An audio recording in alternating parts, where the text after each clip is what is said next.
아멘. 오늘 본문의 시작점을 볼 때에 제자들에게 있어서 평강이 깨어진 것을 보게 됩니다. 불과 이 본문의 며칠 전만 해도 예수님이 예루살렘에 입성하실 때에 수많은 사람들의 환호와 기쁨의 소리, 그 흥분된 목소리들이 가득했습니다. 메시아가 오셨고 그들을 구원할, 유대인들을 구원할 구원자가 오셨다. 그 열기와 환호는 온데간데 없고 제자들은 지금 숨죽여 방 안에서 들킬까 두려워하고 있는 참 처참한 신세를 보이고 있습니다. 그들은 두려워했다라고 19절을 말합니다. 두려워하여 모인 곳에 문들을 닫았다. 본능적으로 인간에게 이 생존 본능, 이 생존 욕구가 나올 때가 있죠. 살기 위해서 어떤 것도 하는 법입니다. 그들에게 죄책감도 상당했을 것입니다. 예수님을 지켜주지 못했던, 돕지 못했던, 끌려갔을 때, 매맞을 때, 채찍질 당할 때에 제자들은 뿔뿔이 흩어졌습니다. 그리고 믿었던 대상이 무너졌을 때에 오는 절망감, 그 허탈함, 참으로 공허함이 커서 그들에게 심리적인 불안정도 상당했을 것으로 예상이 됩니다. 그들은 함께 모여 문을 걸어 잠그고 낭망하고 있습니다. 그들 스스로는 더 이상 소망이 없어 보입니다. 그들이 3년 동안 동거동락하며 믿고 따랐던 스승 예수님께서 죽었기 때문이죠. 죽음 앞에서 인간이 할 수 있는 것이 아무것도 없기 때문에, 아니 예수님의 죽음 앞에서 그들은 최소한의 아무것도 하지 않았기 때문에 그 상황을 비관하기도 하고 스스로를 비관하기도 하고 또 이후에 일어날 상황을 두려워하는 나약한 인간임을 참으로 체험하고 있는 순간입니다. 이 상황이 어떻게 하다가 일어났을까? 나는 왜 이렇게 나약하고 나는 왜 이렇게 비겁할까? 예수님의 죽음 앞에서 큰 충격을 받습니다.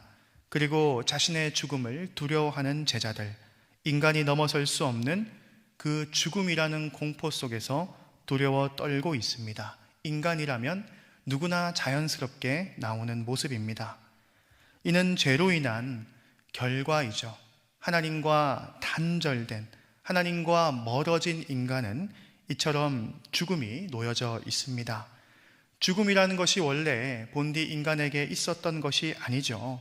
인간은 죽음에 대해서 몰랐던 존재입니다. 하지만 죽음, 그 사망이라는 것이 인간에게 찾아온 시점이 있었죠. 창세기 2장 17절 말씀에 이렇게 기록되어 있습니다. 한번 화면을 띄워주시기 바랍니다. 함께 한번 읽어보겠습니다. 시작. 선악을 알게 하는 나무의 열매는 먹지 말라. 네가 먹는 날에는 반드시 죽으리라 하시니라. 아멘. 하나님께서는 선악을 알게 하는 나무의 열매를 먹지 말라. 이것을 먹는 날에 죽을 것이다. 이 사망, 죽음을 말씀하셨습니다. 에덴 동산에서 이 선악을 알게 하는 실과를 따먹은 아담과 하와는 결국 첫 번째 사망을 경험하게 됩니다. 이 사망은 바로 영적인 사망이죠. 하나님과 단절되는 것, 그로부터 오는 생명력을 얻지 못하고 완전히 그 생명이 끊어져 버리는 것을 말합니다. 생명을 주신 분, 그 근원과 끊어져 있는 것은 죽은 것입니다. 세상 사람들에게는 아담과 하와가 선악과를 범하고도 죽지 않았다라고 생각할 수 있습니다.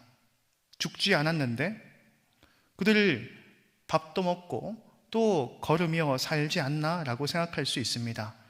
하지만 그들은 분명히 죽었습니다. 사망 가운데 놓인 죄인이 되었죠. 로마서 5장 12절 말씀은 이야기합니다. 이러므로 한 사람으로 말미암아 죄가 세상에 들어오고 죄로 말미암아 사망이 왔나니 이와 같이 모든 사람이 죄를 지었으므로 사망이 모든 사람에게 이를 얻느니라. 아담과 하와가 영적 사망에 이르고 하나님과 단절된 그 상태는 죽은 것입니다. 그들이 영적 사망 상태에서 살아가게 되는 것입니다. 어떻게 보면 역설적인 말이죠. 영적 사망 상태에서 살아간다. 사망이라는 것은 산다의 반대말인데 어떻게 죽은 상태로 살 수 있습니까?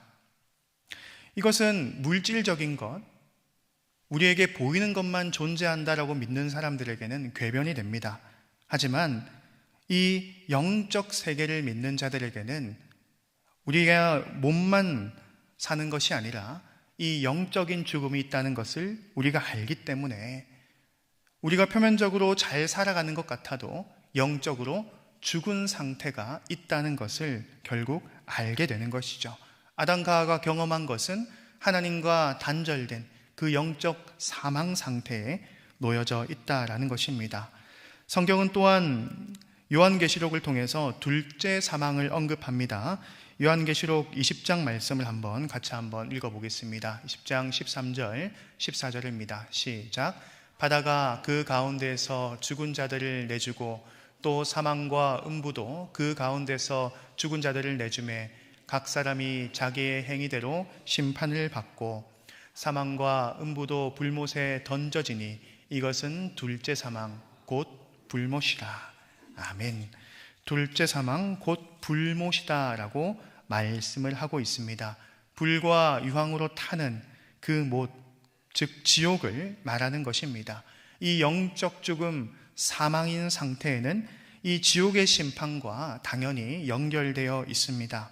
우리가 몸을 가지고 이 땅을 살아가지만 이 세상을 떠날 때에 우리가 보이지 않는 영적인 세계가 있고 또한 이 온 세상의 주권자 심판주께서 그것을 심판하시고 인간의 힘으로는 극복할 수 없는 이 불과 유황으로 타는 못이 있다, 즉 지옥이 있다라고 분명히 말씀하고 있습니다. 이것은 인간의 힘으로 이길 수가 없습니다. 죽음에 대한 두려움, 죽음이라는 것 그 자체, 인간이 넘어설 수 없는 너무나도 거대하고 큰 것이죠. 하나님과 멀어진 인간은 이 죽음을 경험하게 됩니다. 평화를 잃어버립니다. 두려움, 죽음, 그 어려움 가운데서 벌벌 떨게 되는 것이죠. 주님께서는 십자가에 오르시기 전에 이런 말씀을 하셨습니다. 이 잔을 피해갈 수 있다면 지나가게 하소서.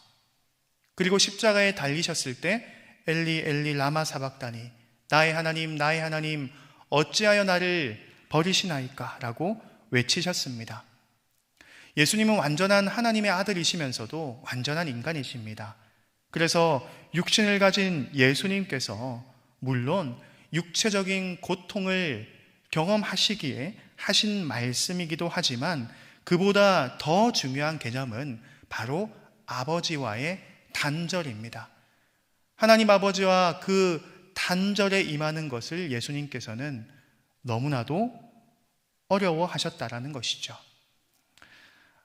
아버지께서 아들을 버리시는 그 모습 가운데서 예수님은 어찌하여 나를 버리시나이까 라고 외치기도 하셨습니다.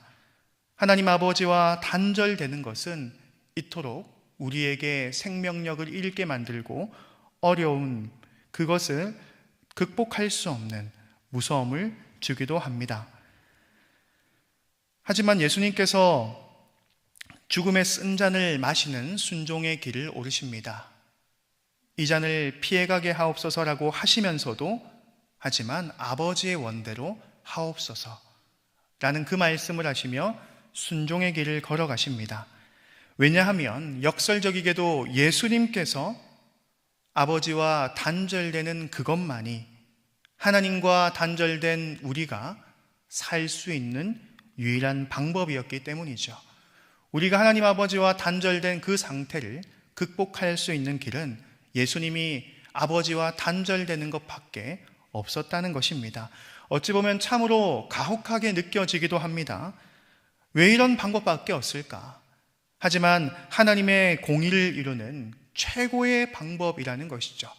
아무 죄가 없으신 예수님께서 모든 죄를 짊어지시고 대속하시는 그 의로운 죽음보다도 더 값진 대속과 죄에 대한 대가를 우리가 어떻게 상상할 수가 있겠습니까? 하나님의 공의를 완전하게 충족시켜 주시는 예수님의 완전하신 제사라는 것이죠. 예수님께서는 살아생전에 제자들에게, 무리들에게 수없이 설명하셨습니다. 너희가 성전을 헐라 내가 사흘 만에 일으키겠다. 예수님께서 많은 사역들을 하셨지만 가장 중요한 그 십자가의 대속을 말씀하신 것이죠.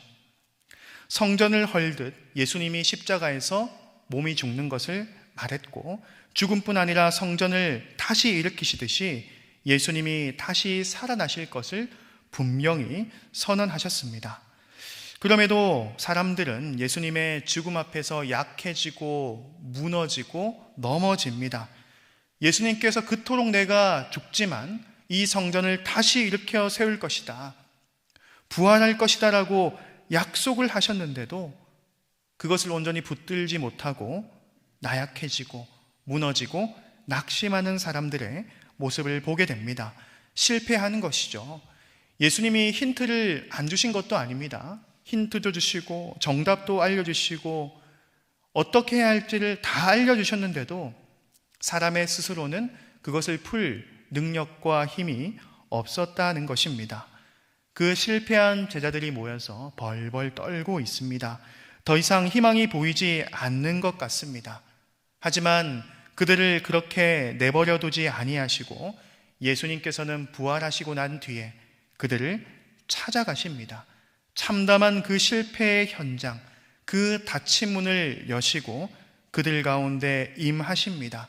그들이 아무리 문을 닫아 놓더라도 주님께서 임하시면 그 닫힌 문은 열리게 되는 것이죠. 두려운 그들에게 평강을 선포하십니다. 오늘 19절 말씀을 우리 같이 한번 읽어보도록 하겠습니다. 예수님께서 그들에게 하신 말씀입니다. 시작. 이날 곧 안식 후 첫날 저녁 때에 제자들이 유대인을 두려워하여 모인 곳에 문들을 닫았더니 예수께서 오사 가운데 서서 이르시되 너희에게 평강이 있을지어다. 아멘. 예수님께서는 평강이 없는 그들, 죽음을 두려워하는 그들에게 평강을 선포하십니다. 그들이 예수님이 맞는지 의심합니다. 예수님께서는 친히 못자국을 보여주십니다. 그리고 못자국을 보고서라도 믿으라라고 인도하십니다. 예수님이 죽음을 이기셨습니다.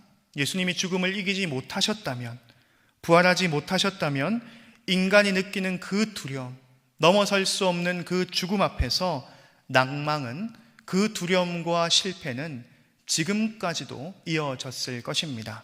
하지만 주님께서 다시 살아나셨기에, 부활하셨기에 그 죽음 앞에서 두려워 벌벌 떨고 있는 제자들을 일으켜 세워주실 수 있는 것이죠. 그들에게 근본적인 평강을 허락하십니다. 기쁨을 주십니다. 20절 말씀을 보시면 그들이 기뻐하더라. 주를 보고 기뻐하더라. 부활하신 그 주님을 보고 기뻐했다라고 말씀합니다. 불과 19절의 말씀을 보면 두려워하였다. 그런데 부활하신 예수님을 보고 기뻐하더라. 우리가 잃어버린 그 기쁨, 그 평강은 부활하신 주님께서 본질적으로 우리에게 주시는 것이죠. 그들에게 환경이 드라마틱하게 바뀐 것은 아닙니다. 예수님이 십자가에 못 박히셨기 때문에 예수님의 제자들은 아직도 위험합니다. 아직도 어떤 군인이 들이닥쳐서 예수님의 제자들을 붙잡아 가서 그 조직을 몰살시킬지 모르는 일입니다. 여전히 그들은 위험 속에 있습니다. 밖에 세상에 나아가서 예수님의 제자라고 한다면 그들에게 죽음이 찾아올 수도 있습니다. 환경은 여전히 위태롭지만 그들의 영적인 회복은 이미 시작되었기 때문에 두려움에서 기쁨이 있는 제자, 무섭고 떨리는 가운데서도 평강을 찾는 제자로 그들은 변화되게 된다는 것이죠. 스스로의 힘으로 일어선 것이 아닙니다. 그들은 이미 문을 닫고 깜깜한 곳에서 모든 것을 포기해버렸습니다. 하지만 그들 가운데 주님이 찾아오셨고 그들을 회복시키시고 일으켜 세워주셨기 때문에 그들이 이제는 다시 일어설 수가 있다라는 것이죠. 오직 주님께서 하실 수 있는 일입니다.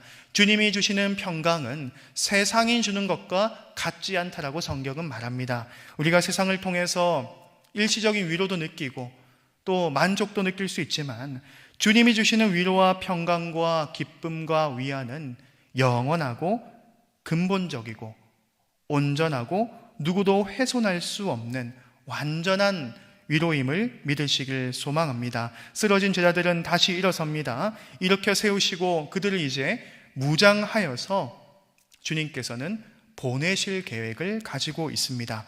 그냥 어두운 방에서 기뻐하는 제자로 끝나는 것이 아니라 그 방을 이제 뛰쳐나가서 세상 가운데 나아가는 제자로 주님께서는 삼아주시는 것이죠.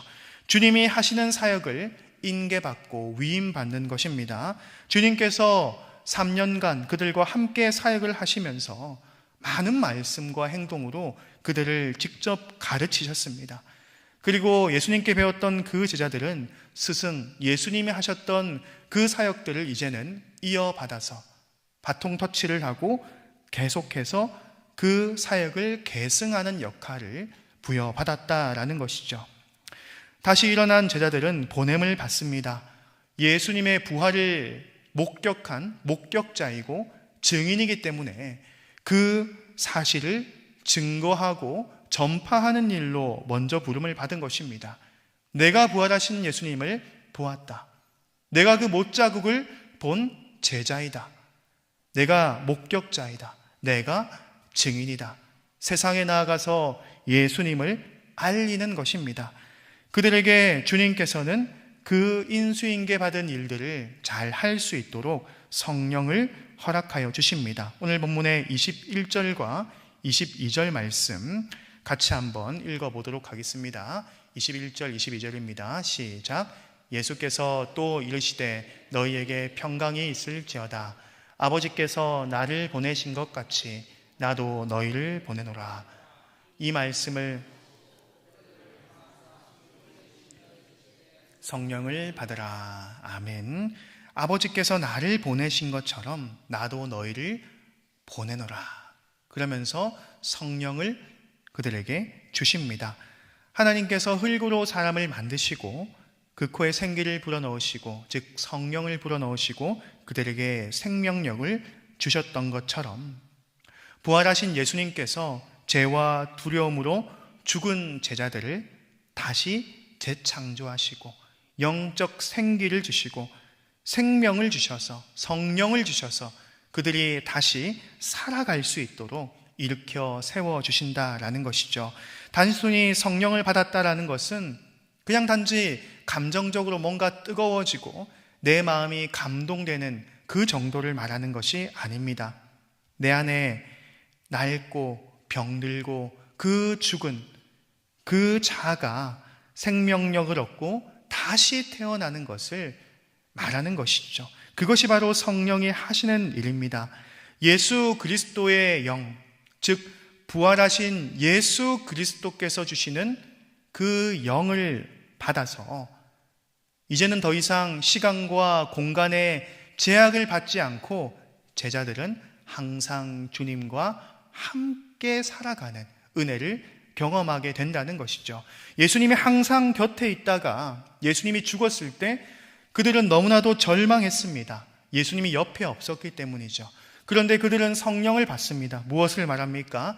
시공간 상관없이 어떤 상황에서도 내가 너희와 항상 함께 하겠다라는 약속으로 성령을 허락하여 주시는 것입니다. 그래서 그들은 그 방을 벗어나서 담대히 주께서 주시는 그 사명을 이어받아서 사역하고 일하고 예수의 이름을 전파하는 증인의 삶을 담대하게 살아갈 수 있는 근거가 바로 성령을 받았기 때문이라는 것이죠. 우리는 성령을 나의 만족, 나의 목적을 이루는 도구 정도로 생각해서는 안 됩니다. 우리를 온전히 변화시켜서 그 사명을 완수할 수 있게 하시는 하나님의 인격이시고 우리를 죽음에서 살리시는 예수 그리스도의 부활의 능력이 바로 성령이기 때문이죠.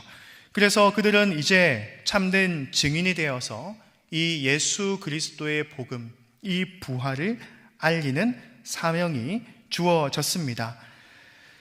그리고 오늘 본문을 보면 생명을 살리는 일에 그들이 이제는 매진하게 되어서 너희가 누구의 죄를 사하면 사하여진다, 이런 말을 하고 있는데, 그들을 다른 사람의 죄를 사하시는 분은 오직 하나님이시라는 사실을 우리가 잘 기억해야 합니다. 23절 말씀을 보면 너희가 누구의 죄든지 사하면 사하여질 것이요 라고 하고 있습니다. 그래서 생명을 전파하는 제자들이 마치 그 죄를 사하여 주는 주체가 되고 생명을 주는 주체가 되는 것처럼 우리가 오해해서는 안 됩니다. 오직 죄를 용서하시고 생명 주시는 분은 하나님이십니다. 죄를 사하시고 생명 주시는 하나님의 도구로 쓰임 받는다는 것이죠. 그래서 중보자는 오직 예수님밖에 없다는 것입니다. 그렇다면 우리는 무엇입니까? 십자가에서 이미 이루신 그 용서를 세상 가운데 선포하는 그 사명을 받은 사람들입니다.